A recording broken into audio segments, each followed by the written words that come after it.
Bismillahirrahmanirrahim. Now let me briefly explain two roadblocks in empowerment. They are backward status and victim C. It is quite ironical that a community which is qualified as best community, esteemed community, balanced community, now claims or demands to declare them as a backward community in India. It is a fact that Muslims are relatively more backward than most other communities. This has been explained, or this has been proved by various commissions and committees like Justice Rajinder Sachar Committee, Justice Ranganath Mishra Commission, and the latest in the series, Professor Amitabh Kundu Post Sachar Evaluation Committee report. All these reports have clearly proved that as a social category, Muslims are more backward than other communities.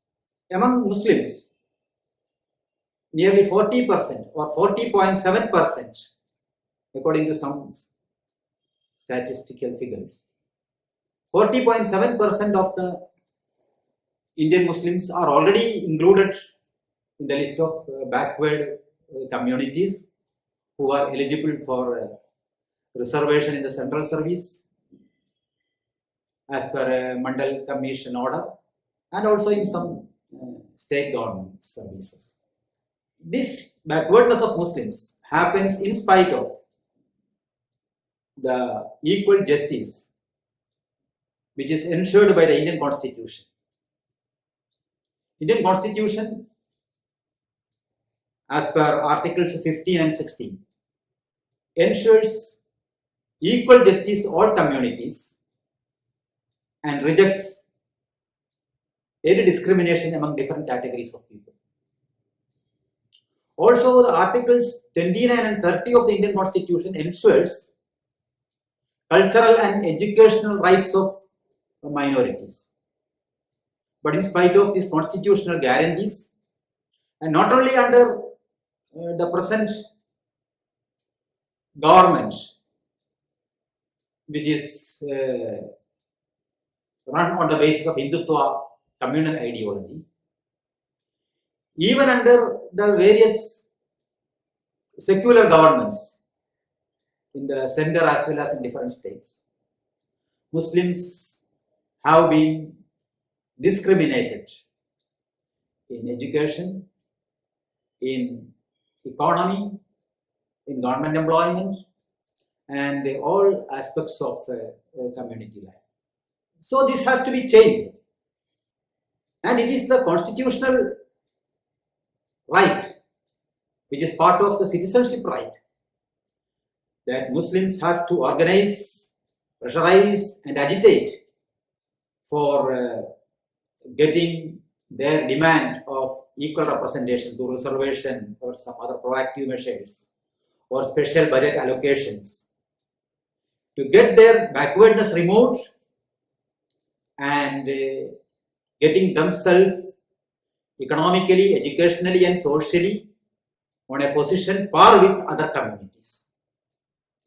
So this is not a mercy for which the Muslims have to beg before the authorities, but it is a right for which they have to organize, demand, and agitate.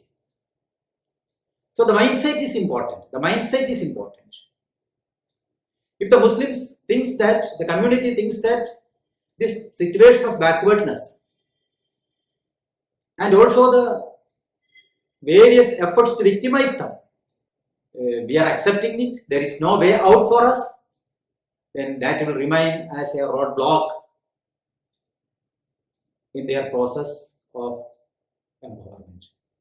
But on the other hand, we find that this Muslim backwardness is deliberate, when we look into the recent developments under the present government in the center, the BJP-led RSS controlled government at the center, and in many states like UP, Gujarat, Madhya Pradesh, Rajasthan, we find that not only the government policies, but also the organized attempts of the Hindutva fascist forces, to be specific, RSS, Rashtriya Swayam Sevak Sangh, and its affiliate, BJP, its political front, VHP, its religious or spiritual front. They are all engaged in a vicious hate campaign against Muslims, as a result of which a communal grudge, anti-Muslim social psychology is being built up among the majority community members. So the Muslims are, of course, at the receiving end of this agenda of victimization. But if they think that this is our fate and we may have to go to any extent for remaining here, or existing here, or surviving here, then I think that this roadblock will continue. On the other hand, if the community, various elements of the community, organizations, leaders think that this is a challenge that we have to face, we have to overcome, and this is the denial of rights and justice that we have to get redressed, initially by our own efforts, and of course to the extent possible with the support of all the other sane sections of the Indian society. I think this will not remain as a roadblock, and if at all it is a roadblock, we can remove this roadblock and move forward towards empowerment.